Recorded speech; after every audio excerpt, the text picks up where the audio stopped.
He said it at our engagement dinner in front of everyone, like it was nothing at all. That my 9 years were just unpaid practice, like I had only been warming up for someone else. Then he placed the check into my hand, casual, like closing something that no longer mattered. The lights were still on me and people were still clapping, not fully sure what they were celebrating. The host laughed lightly, stepping in, treating it like part of the show instead of something real. "Now that's what commitment looks like," he said, smiling like he had delivered a perfect moment. Someone lifted a phone, then another, cameras pointed straight at me without hesitation or shame. Daniel stood beside me, relaxed, like everything was unfolding exactly the way he expected it would. 30,000, he said, voice calm. Call it closure. Like it was just a clean ending. I looked down at the check in my hand, focusing on what wasn't printed there at all. No bank name, no routing number, no account details, nothing that could make it actually usable.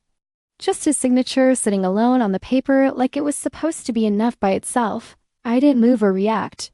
"Take it," someone said from the side, voice already carrying judgment before I could respond. "Honestly, that's not even bad," someone laughed, and others followed quickly. "She stayed for the money anyway," someone said clearly, not even trying to lower their voice anymore. "Emily, you want to say something?" he asked, pulling all the attention back onto me again. Every eye was on me, waiting. I looked up. "Which bank?" It didn't land the way they expected it to. There was a pause, not silence, but something shifting, like the rhythm of the room broke slightly. Daniel smiled just a little, dismissive, like the question didn't deserve a real answer at all. "Does it matter?" he said. His mother stepped in immediately, voice sharper, filling the space before anything else could happen. "She's always been like this," she said. Counting everything, keeping track of every single detail. His sister leaned nearby, arms crossed, watching me like she had already decided how this ended. "She tracked every dollar he spent," she said. "She planned this from the very beginning." A few people nodded, quickly aligning with what they were being told about me in that moment. "She's trying to get more out of him. She doesn't even want the wedding anymore. She just wants the payout." The voices stacked on top of each other, louder, smoother, like they were syncing without effort. Daniel's hand closed around my wrist, firm enough to stop me, not enough to look aggressive. "Don't do this," he said quietly, meant only for me, but heavy enough to feel like a warning. I pulled my hand free from his grip without hesitation or looking away from him at all. "Then cash it," I said. I lifted the check higher, holding it where everyone in the room could clearly see it. Right now. He didn't move.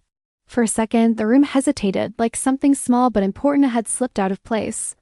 His father stepped forward, frowning, trying to pull control back before it could shift further. "This is embarrassing," he said. "Sit down." I didn't sit. "Put the account on screen," I said. Someone laughed immediately, sharp and dismissive, like this was getting ridiculous to them.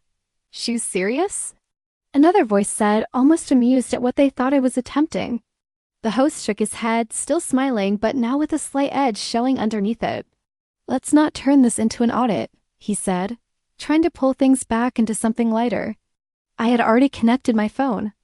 The screen behind us lit up before anyone could stop it or redirect what was happening.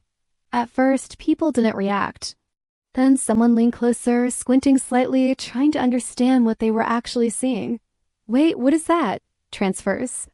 $2,400 for rent, $1,200 for equipment, $8,000 for a startup loan." The list kept going, faster, denser, filling the screen with years of recorded transactions. Total transferred, $138,600. Under it, another line, source, Emily Carter, personal account. The room went quiet in a way it hadn't before, not forced, but completely natural. "Wait, that's her money?" someone said quietly, almost like they didn't want to be heard. Daniel's expression changed, small but visible, tension breaking through the calm he had maintained. "Those were investments," he said quickly, voice tighter than it had been just moments before. I nodded once. "Yeah," I said. "So where's the return?" I switched the screen again. Incoming transfers. Nothing. Not one single entry across the entire timeline. Someone let out a short laugh, but it didn't sound confident anymore, just uncertain and off. "That's not support," another voice said. "That's money he never paid back at all." People started stepping back, slowly distancing themselves from what they had just supported seconds ago. The same voices that had spoken earlier now stayed quiet, unwilling to attach themselves to this anymore. Daniel shifted back a step, and this time he didn't try to say anything else. I set the check down on the table in front of him and pushed it slightly toward him. Your turn. He didn't touch it because he couldn't. I opened another page, same account, a transaction from just 3 days before this night. $30,000 transferred out. Note, engagement gift recipient, Daniel Brooks. That broke everything that was left holding the room together. Wait, he used her money. Is this real? Phones came back up, but now for a completely different reason than before. No one was laughing anymore. The host stepped back, no longer speaking, no longer trying to control what this had become. I took the ring off my finger slowly and placed it down on the table in front of me. The sound was small, but it carried clearly through the silence that had replaced everything else. It's done, I said. I didn't explain further. I didn't need to say anything else for anyone to understand. I turned and walked out without looking back at anyone still standing there watching. No one tried to stop me, and no one called out after me as I left. 2 days later, he showed up at my door without calling or sending any kind of message. Let's talk, he said. I didn't open the door. About what? He paused for a second, like he needed to decide what version of the truth to use. That was pressure, he said. We needed to see if you'd stay through something like that. I almost laughed. So? I said. He looked directly at the camera, like that would make this feel more real or controlled. We can fix this, he said, voice softer now, like he was trying a different approach.